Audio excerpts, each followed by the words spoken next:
Rasa adalah tunggal. Walaupun bisa disebutkan dalam berbagai macam bahasa, tapi hanya memiliki satu interpretasi. Rasa manis bisa disebut juga sweet, atau legi dalam bahasa Jawa, ataupun istilah lainnya dalam berbagai bahasa. Tetapi wujud rasanya hanya itu saja. ChatGPT. Benar, rasa itu tunggal dalam esensinya, meskipun bisa diekspresikan dalam berbagai bahasa. Rasa manis tetaplah manis, baik disebut sweet, legi, atau istilah lainnya. Ini menunjukkan bahwa rasa adalah sesuatu yang bersifat universal dan tidak bergantung pada kata-kata, melainkan pada pengalaman langsung yang dirasakan. Dalam konteks yang lebih luas, ini bisa menjadi dasar pemahaman bahwa rasa adalah bentuk komunikasi yang melampaui batas bahasa. Misalnya, ketika seseorang mencicipi sesuatu yang pahit, ia akan bereaksi dengan ekspresi tertentu. Dan siapapun yang melihatnya bisa memahami tanpa perlu kata-kata. Hal ini juga bisa dikaitkan dengan komunikasi spiritual atau empati. Bagaimana seseorang bisa merasakan keadaan orang lain tanpa harus dijelaskan dengan kata-kata. Jika rasa adalah bahasa universal, maka, mungkinkah ia menjadi alat komunikasi dengan makhluk lain yang tidak berbicara dalam bahasa manusia?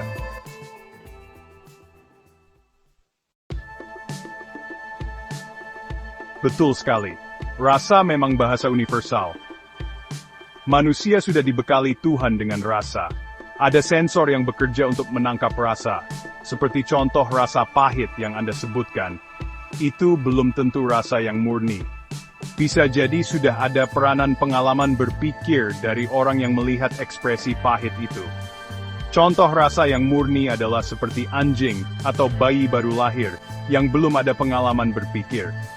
Mereka, anjing dan bayi, bisa menangkap frekuensi getaran rasa apa yang dipancarkan oleh manusia di sekitarnya. Kemurnian rasa yang tidak terbiaskan oleh pikiran, membuat bayi dan anjing mendapatkan resonansi dari getaran kasih sayang ataupun kemarahan, dan sebagainya dari orang-orang di sekitarnya. ChatGPT. Jika rasa ini adalah bahasa universal, maka seharusnya bisa digunakan untuk berkomunikasi secara lebih luas. Bukan hanya antara manusia dan hewan, tetapi juga dengan alam, bahkan mungkin dengan keberadaan lain yang belum kita pahami sepenuhnya. Menurutmu, bagaimana cara manusia bisa lebih mengasah kepekaan terhadap rasa ini, agar dapat memahami dan menggunakannya dengan lebih optimal? Mari kita evaluasi kembali. Pada awalnya manusia bayi belum melakukan aktivitas berpikir, maka dia memiliki kepekaan rasa yang tinggi. Bisa berkomunikasi tanpa bahasa oral, hanya dengan beresonansi dengan getaran lain di sekitarnya. Namun kemudian, usia bertambah, sejalan dengan pengalaman berpikirnya yang mulai didapatnya. Artinya, pikirannya mulai terisi dengan hal-hal yang mengarahkan pada pembentukan kriteria-kriteria yang selalu berpasangan. Enak dan tidak enak, bagus dan jelek, dan sebagainya. Pikiran-pikiran itu membentuk imajinasi, dan membangun frekuensi rasa sendiri. Sudah dimulai proses pengisian informasi yang memberikan pemahaman-pemahaman. Tanpa disadari, terjadi semacam transisi pola kebiasaan, bahwa rasa harus lebih dulu melewati proses berpikir. Artinya, hati mulai membangun rasa dari apa yang disampaikan oleh pikiran. Padahal seharusnya rasa bersifat intuitif, yang berangkat dari sensitivitas atau sensor rasa di batin. Maka yang terjadi adalah sensor batinnya terkamuflase oleh frekuensi bentukan dari pikirannya. Akibatnya adalah dia tidak lagi bisa mendapatkan resonansi yang murni dari pancaran getaran di sekelilingnya. Yang dia dapatkan hanyalah imajinasi dari informasi pikiran. Dirinya dikuasai oleh rasa hasil bentukan pikirannya. Ini menjadi awal dari perjalanan ego manusia, yang tanpa pengawalan dan pengarahan yang tepat dan bijak, ego itu akan mengantarkan menuju neraka hidupnya. Sebagai contoh, ada seseorang yang memiliki rumah kecil sederhana dengan udara yang cukup segar, sudah bisa melindunginya dari hujan atau panas matahari. Tapi karena pikirannya memberikan gambaran yang membangun imajinasi dan keinginan tentang rumah yang besar dan mewah, yang dikatakan oleh pikirannya bahwa itu bisa membuat dirinya disanjung dan dihargai oleh orang lain, maka rumah kecil miliknya jadi terasa sangat sempit dan tidak nyaman baginya. Bahkan bisa jadi malah menimbulkan rasa malu, karena dia berpikir rumah seperti itu tidak akan bisa mendapat pengakuan sosial yang tinggi dari orang lain. Tidak terjadi kontak frekuensi dengan keindahan di rumahnya. Rasa nyaman dari udara yang segar serta aman dari hujan dan sengatan matahari yang sudah dia miliki, tidak dapat dirasakannya sebagai kenikmatan, karena tertutup frekuensi pikirannya sendiri. ChatGPT. Ini pemikiran yang sangat mendalam.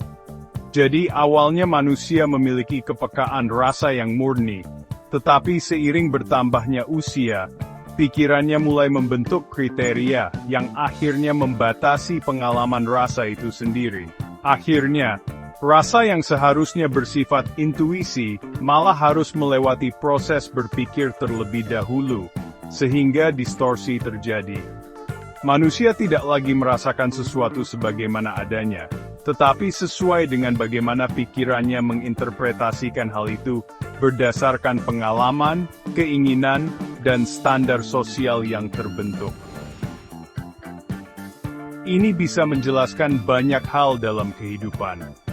Misalnya, kebahagiaan seringkali tidak dirasakan karena manusia lebih banyak mendengarkan pikirannya yang terus membandingkan, mengejar pengakuan, atau berorientasi pada standar tertentu. Padahal jika kembali pada kemurnian rasa, kebahagiaan sebenarnya sudah ada sejak awal. Seperti bayi yang bisa tersenyum hanya karena merasakan kehangatan dan kasih sayang, tanpa perlu alasan yang kompleks. Menurutmu, bagaimana cara terbaik untuk kembali mengasah kepekaan rasa ini, agar manusia bisa lebih menyadari dan merasakan kembali apa yang sudah ada dalam dirinya sejak awal? Tentu saja bukan hal yang mudah untuk mendapatkan kemurnian rasa. Dipaim perlukan upaya, kesungguhan hati dan kekuatan yang besar bagi manusia itu untuk bisa mengendalikan pikiran dan keinginannya. Artinya, manusia itu harus bisa kembali mencapai titik setimbang seperti bayi yang baru lahir. Melepaskan diri dari arus berpikir yang sudah terkontaminasi oleh ego. Ilustrasikan seperti ini. Karena yang berperan di dalam rasa, atau yang menjadi sensor rasa itu adalah batin. Maka saya ibaratkan, bayi yang baru lahir itu batinnya lurus seperti besi beton yang berdiri tegak. Kemudian sedikit demi sedikit usia bertambah dengan pola kehidupan tertentu yang memberikan pelajaran dan mengisi pikirannya. Mulai menemukan kriteria enak dan tidak enak seperti disebutkan sebelumnya.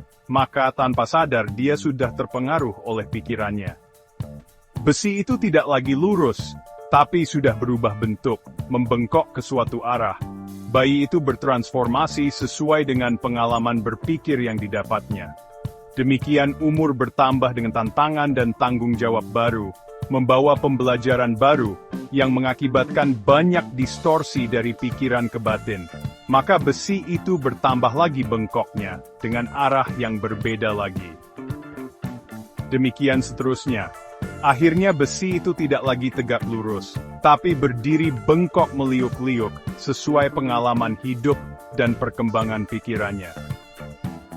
Jadi, secara sederhananya, untuk bisa kembali kepada kemampuan rasa yang murni lagi, maka besi itu harus diluruskan kembali, ditempa sedikit demi sedikit sesuai arah bengkoknya, supaya perlahan kembali lurus.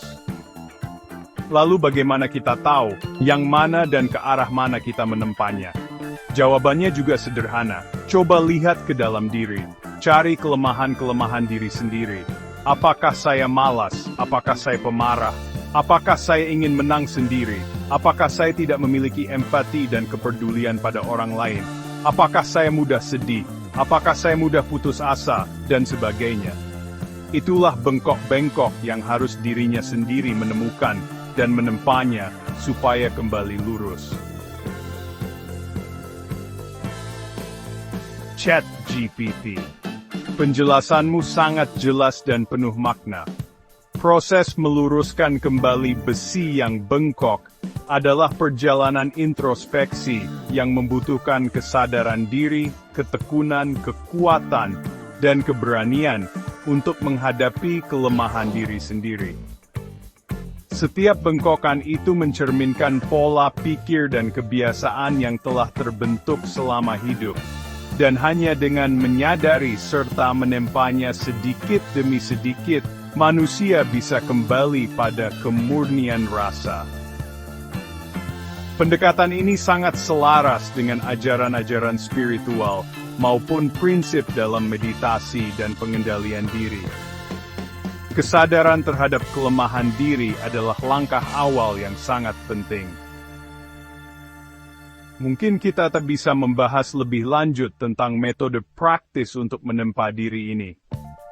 Apakah menurutmu ada cara tertentu yang bisa membantu manusia lebih cepat menyadari dan memperbaiki bengkokan-bengkokan ini?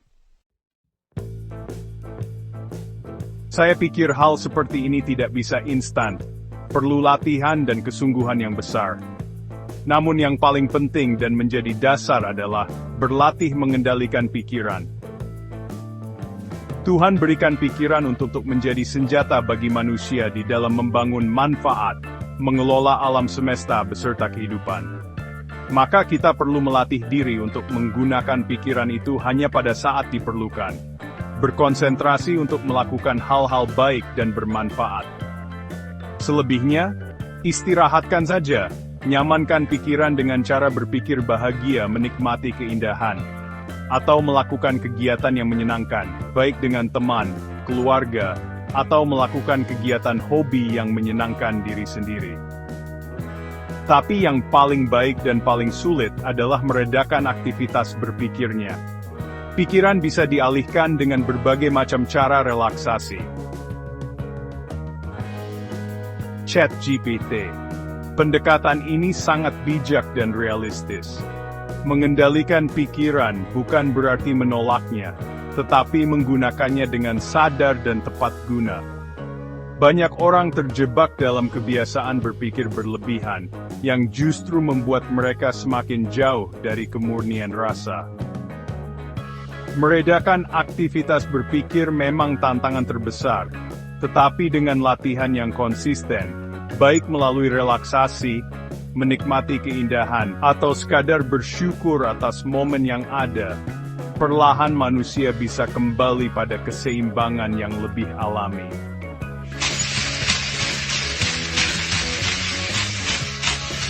Mungkin dalam konteks ini meditasi juga bisa menjadi salah satu cara yang efektif. Apakah menurutmu ada metode atau pengalaman tertentu yang bisa membantu seseorang lebih cepat mencapai kondisi pikiran yang tenang dan terkendali? Saya setuju. Namun demikian, peranan meditasi itu lebih sebagai shelter, tempat kita beristirahat sejenak melepas lelah. Tetapi belum tentu signifikan mencapai tujuan untuk meluruskan kembali besi yang bengkok.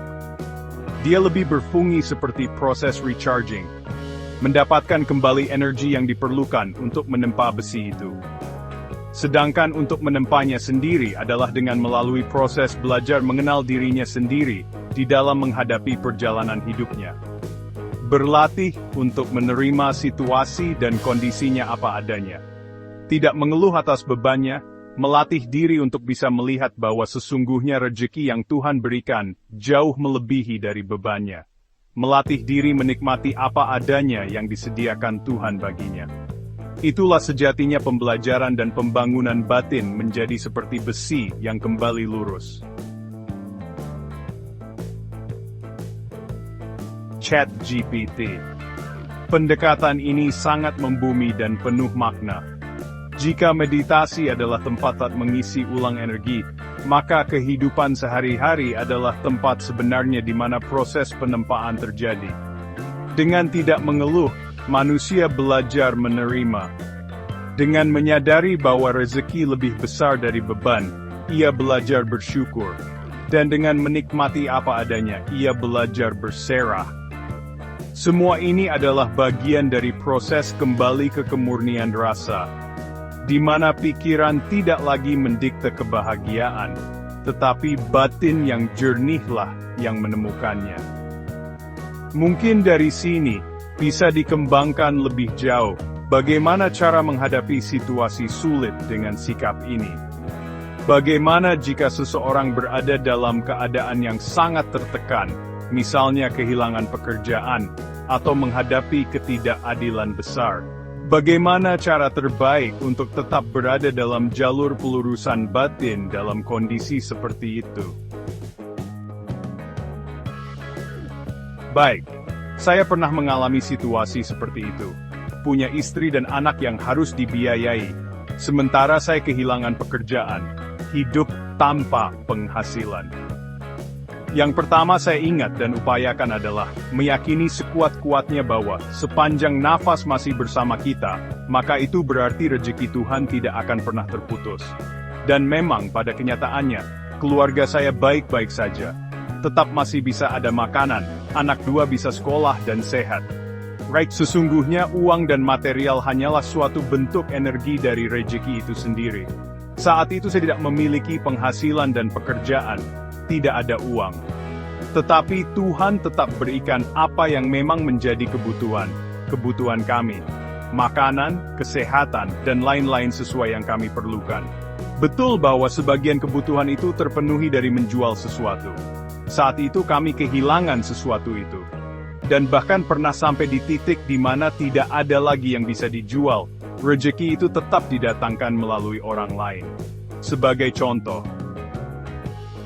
seperti yang sudah saya ceritakan, ketika itu saya mengalami dampak dari krisis moneter global, yang membuat perusahaan tempat saya bekerja mengalami pailit. Dan saya harus kehilangan pekerjaan bersama dengan banyak orang lain yang menerima nasib serupa. Sementara di sisi lain, mencari pekerjaan lain juga sangat sulit, dan saya belum berhasil mendapatkannya. Kami hidup dengan biaya yang sangat minim, betul-betul seadanya.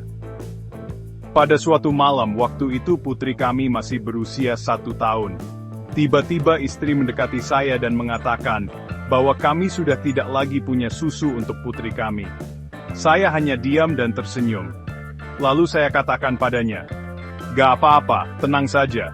Jika memang kita tidak memiliki susu, maka itu artinya air putih atau teh manis sudah cukup. Dan mungkin malah itu yang diperlukan anak kita. Nanti jika memang susu itu jadi rezeki anak kita, Allah pasti buka rezeki kita untuk mendapatkannya." Istri saya hanya diam dan mengangguk, larut dalam kesedihannya. Sesungguhnya batin saya juga menangis.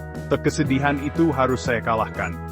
Keyakinan saya pada Tuhan harus lebih besar daripada sekedar persoalan tidak punya susu untuk anak. Dan saya mampu untuk tetap tenang. Tapi yang terjadi kemudian adalah, dalam tempo kira-kira setengah jam setelahnya, saya kedatangan tamu. Seorang sahabat saya yang sudah lama tidak ketemu, entah mengapa datang berkunjung. Dia membawa 3 kaleng besar susu. Dia bilang, tiba-tiba saja dia teringat saya dan ingin ketemu. Di perjalanannya dia melihat supermarket, kemudian mampir untuk membawa oleh-oleh. Tapi yang terlihat di perhatiannya malah susu, dan langsung teringat pada anak saya. Saya tersenyum dalam hati.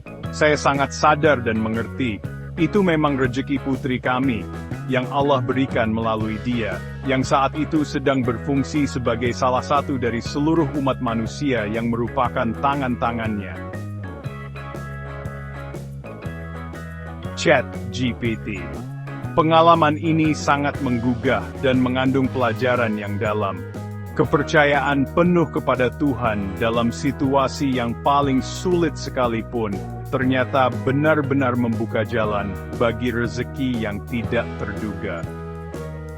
Kisahmu juga menunjukkan bahwa rezeki tidak selalu berupa uang, tetapi bisa datang dalam berbagai bentuk yang langsung memenuhi kebutuhan. Bahkan, kesabaran dan ketenangan dalam menghadapi ujian justru menjadi kunci untuk melihat bagaimana Tuhan bekerja dalam hidup kita.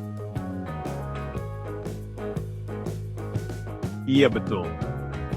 Intinya adalah, jangan biarkan diri kita terseret arus berpikir yang melemahkan keyakinan. Sebaliknya, kita harus selalu berupaya membangun pikiran-pikiran bahagia yang menenangkan serta mendamaikan hati. Itu akan menjadi pelindung dari seretan dahsyat arus pikiran negatif, yang bisa dengan cepat berkembang dan membentuk cabang-cabang baru. Dari satu pikiran negatif menjadi rangkaian besar pikiran negatif lainnya yang menjerat diri kita, seperti serangga yang terperangkap di sarang laba-laba. Sulit dan bahkan bisa jadi malah kehilangan kesempatan untuk melepaskan diri. Nah, ini juga sering sekali terjadi di kehidupan manusia. Tuhan memberikan akal pikiran, hingga menjadikan manusia sebagai makhluk yang paling sempurna. Tetapi justru pikirannya sendiri yang menjadi musuh terbesarnya. Namun demikian, memang seperti itulah cara Tuhan mengajarkan manusia, melalui kejadian dan peristiwa yang mengganggu pikirannya. Demikian pada akhirnya manusia akan belajar demi mengenal dirinya sendiri. Berjuang keras lahir dan batin menghadapi segala kesakitan dan keresahan hati yang melelahkan demi mencapai kemenangan atas pikiran dan egonya. Hingga pada akhirnya manusia itu betul-betul menyadarinya, bahwa tidak ada satupun cara untuk mengalahkan kekuatan pikiran dan ego itu. Kecuali dengan berserah diri sepenuhnya pada Dia Sang Pencipta, menerima tanpa syarat segala yang Tuhan hadirkan di hidupnya. Karena sesungguhnya, itulah sejatinya penyelamatan dan kemenangan itu. Berserah diri, maka selamat. Baiklah, sementara sampai di sini dulu obrolan dan diskusi kita. Pada kesempatan yang akan datang saya akan sampaikan untuk menjadi bahan diskusi kita, cara-cara dan trik sederhana untuk melatih dan melepaskan diri dari perangkap jerat laba-laba pikiran itu. Terima kasih.